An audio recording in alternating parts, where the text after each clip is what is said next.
అల్లూరి సీతారామరాజు జిల్లా కొయ్యూరు మండలం కాకరపాడు సెంటర్లో విప్లవ జ్యోతి అల్లూరి సీతారామరాజు అతని ముఖ్య అనుచరుడు గిరిజన సమరయోధుడు స్వతంత్రానంతరం ఉమ్మడి విశాఖ జిల్లా తొలి పార్లమెంటు సభ్యుడిగా గాం మల్లుదొర విగ్రహావిష్కరణ కార్యక్రమాన్ని ఘనంగా నిర్వహించారు. ఇక జాతీయ అల్లూరి సీతారామరాజు యువజన సంఘం ఆధ్వర్యంలో ఏర్పాటు చేసినటువంటి విగ్రహాలను స్థానిక తహసీల్దార్ తిరుమలరావు, తెదేపై యువనేత కొట్టుగుల్లి సుబ్బారావు, కాకరపాడు గురుకుల కళాశాల ప్రిన్సిపల్ సూరిబాబు, అల్లూరి సంఘం వ్యవస్థాపక అధ్యక్షుడు పడాల వీరభద్రరావు, రాష్ట్ర అధ్యక్షుడు సత్యనారాయణ తదితరుల చేతుల మీదుగా ఆవిష్కరించారు. అనంతరం గంటం దొర, మల్లుదొరలు కుటుంబ సభ్యులను శాలువాతో సత్కరించారు. ఈ కార్యక్రమంలో ఎంపీటీసీ గంగాభవాని, అల్లూరి యువజన సంఘం సభ్యులు, కళాశాల సిబ్బంది, విద్యార్థులు, విఆర్ఓ మరియమ్మ, గ్రామస్తులు పాల్గొన్నారు. అండమాన్ జైల్లో నేను వెళ్ళాను. అండమాన్ జైల్లో ఆయన ఏ సెల్లో ఉన్నారో ఆ సెల్లో కూడా నేను తిలకించడం జరిగింది. కాంగ్రెస్ పార్టీ వాళ్ళు కూడా ఏవైతే సూచించి అయిన తర్వాత నాకు ఆయన చనిపోయేంత వరకు 1969 వరకు నాకు తెలుసు. ఎందుకంటే మల్లుదొర అనేవాడు నన్ను ఎత్తుకు తిప్పాడు. రాజమండ్రితో ముడిపడిన విధానం కంటి ఆపరేషన్ చేయించుకున్నాడు. 1960లో రాజమండ్రిలో అతనికి సన్మానం చేశాడు. 66లో కంటి ఆపరేషన్ చేశాడు. పడాల వీరభద్రరావు గారికి, అదేవిధంగా యువజన సంఘ కమిటీ మెంబర్స్ అందరికీ కూడా నా హృదయపూర్వక నమస్కారాలు. ఈరోజు నన్ను ఈ కార్యక్రమానికి ఆహ్వానించినందుకు చాలా ఆనందంగా ఉంది. యాక్చువల్గా ఈరోజు పిఓ గారు రావాలి, ఆయన అనివార్య కార్యాల వల్ల ఆయనకి ఎలక్షన్ మీటింగ్ ఉండటం వల్ల రాలేకపోయారు. మరి ఆయన స్థానంలో నన్ను ఇక్కడ పిలిపించి ఈరోజు విగ్రహావిష్కరణ చేయమని వీరభద్రరావు గారు కోరడంతో నేను ఈరోజు ఈ భాగ్యం నాకు కలిగింది. మరి నేను ఎంతో అదృష్టం చేసుకున్నాను అనుకుంటున్నాను.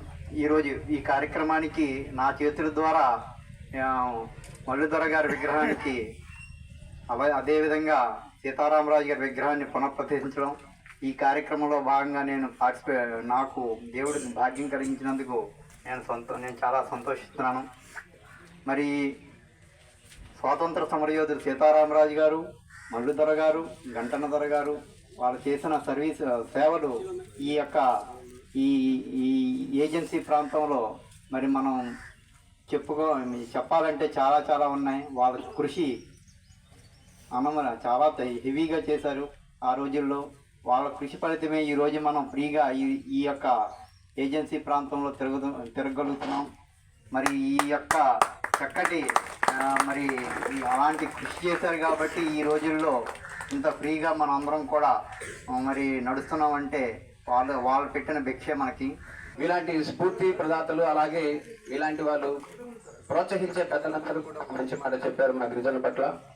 మరి ఈరోజు స్వతంత్రానికి పోరాటంలో మన ఏజెన్సీ ప్రాంతంలో మన గిరిజనులందరూ మగ్గిపోతున్నటువంటి టైంలోని ఎక్కడో పుట్టినటువంటి మహానుభావుడు అల్లూరి సీతారామరాజు గారు రాజమండ్రి దగ్గర నుంచి వచ్చి మన ప్రాంతంలో మన మీద పన్ను వేసి మన గిరిజన ప్రాంతాన్ని చదువులో కానీ విద్యలో కానీ వెలుగు లేకుండా చేసేటటువంటి బ్రిటిష్ పాలకులపై మరి మన కోసం తోడు నీడైనటువంటి సహాయం చేయిస్తున్నటువంటి అల్లూరి సీతారామరాజు నేలలో, మన నేలను నడిచినటువంటి ఈ ప్రాంతంలో ఇంతటి చక్కటి కార్యక్రమం చేసుకోవడం చాలా ఆనందకరంగా ఉంది. అలాగే వీరభద్రరావు గారు పిల్లలు మీరు అందరూ కూడా వీరభద్రరావు గారు ఒక మంచి మాట అన్నారు.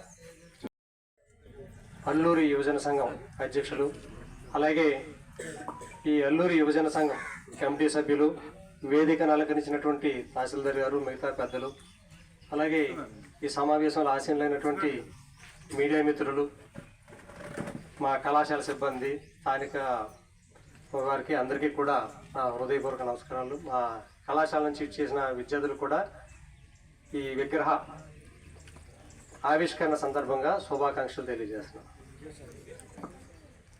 ఈరోజు ఇప్పుడు తహసీల్దార్ గారు చెప్పినట్టుగా ఇటువంటి కార్యక్రమం మేము పాల్గొనడానికి అవకాశం రావడం చాలా అదృష్టం.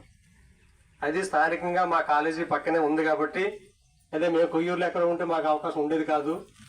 మా కాలేజీ పక్కనే సరిహద్దును ఆనుకొని ఉంది. ఇది మరి నేనైతే చాలా ఆనందిస్తున్నాను. అంటే జీవితంలో ఎలాంటి అవకాశాలు రావు. అది ఈరోజు ఈ కార్యక్రమంలో ఈ సభలో మాట్లాడే అవకాశం రావడం చాలా అదృష్టం. అయితే ప్రతిరోజు మనం ఈ రోడ్డు చిన్న రోడ్డుగా ఉన్నప్పుడు అల్లూరి సీతారామరాజు గారి విగ్రహాన్ని డైలీ ఆ మధ్యలో ఉండేది చూసేవాళ్ళం.